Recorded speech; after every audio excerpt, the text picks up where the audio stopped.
Good afternoon students. Good afternoon ma'am. So students, आज हम लोग डिस्कस करेंगे अबाउट लाइट। लाइट होती क्या है? देखो, आप लोग एक एक्टिविटी करके देखो। आप सभी अपनी आंखों को बंद करके देखो। क्या आप लोगों को कुछ दिखाई देता है? No ma'am. बिल्कुल डार्क है, मतलब हमें कोई भी चीज दिखाई नहीं देती है। तो हम लोग किसकी हेल्प से इन चीजों को देख सकते हैं? बताओ, किसकी हेल्प से देखते हो आप चीजों को? लाइट की हेल्प से।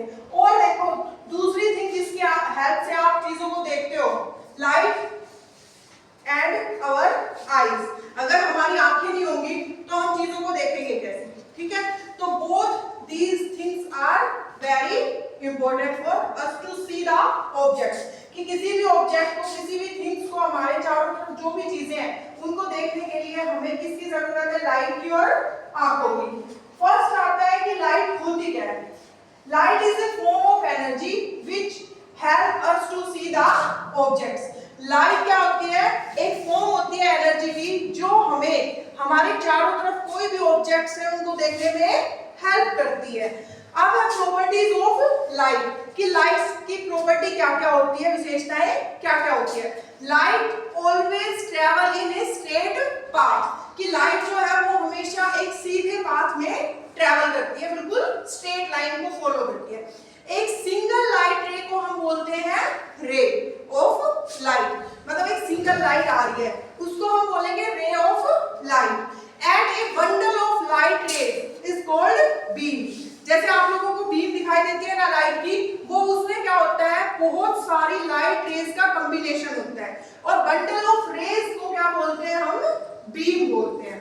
Light does not require any medium for their propagation। अब देखो, हमारे पास कहां से लाइट आ रही है? सन से आ रही है, ठीक है। हमें पता है वहां पे क्या है? वैक्यूम है। तो देखो, लाइट को ट्रैवल करने के लिए किसी भी मीडियम की जरूरत नहीं है। वो इवन वैक्यूम के अंदर भी क्या कर सकती है? ट्रैवल कर सकती है। Light does not require any medium for their propagation. कि उसको ये नहीं है कि भाई एयर है, वाटर है, इसी में यूज ट्रैवल करेगी। कहीं पे भी ट्रैवल कर सकती है वो। इसके बाद आता है हमारा रिफ्लेक्शन। रिफ्लेक्शन क्या होता है? आप सब लोग अपने मिरर में इमेज देखते हो, सभी देखते हो ना? तो बेटा देखो, रिफ्लेक्शन होता है बेंडिंग ऑफ लाइट। कि भाई लाइट जो है, हमने किसी भी सरफेस के ऊपर लाइट को क्या किया?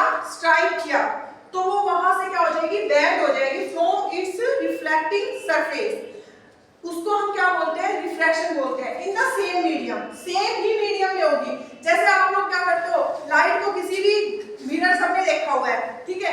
लाइट जैसे ही मिरर के ऊपर इंसिडेंट होगी वो वापस से बैक रिफ्लेक्ट बैक हो जाएगी सेम मीडियम के अंदर, ठीक है। पाथ क्या हो जाएगा? उसका चेंज हो जाएगा।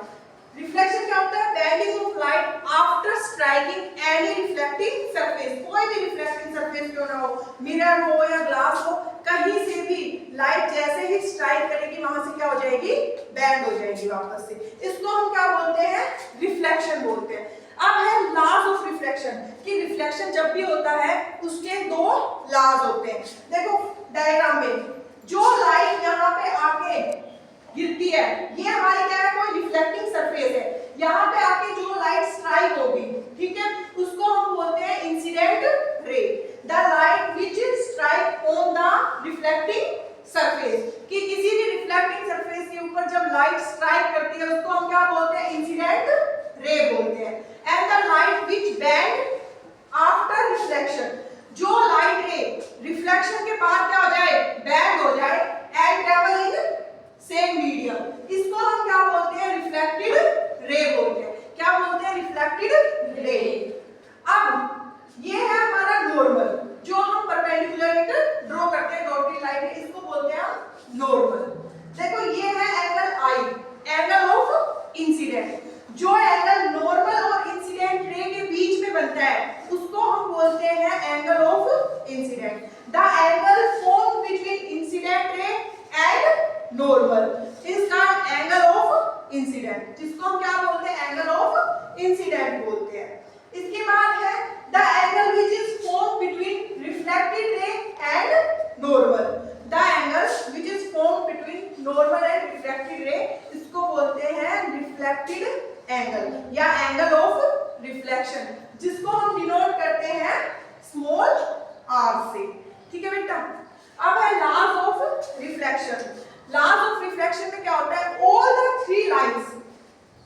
incident ray, normal and reflected ray. All these three lines lie in the same plane. कि ये क्या होती है? सेम ही प्लेन में होती है, ठीक है।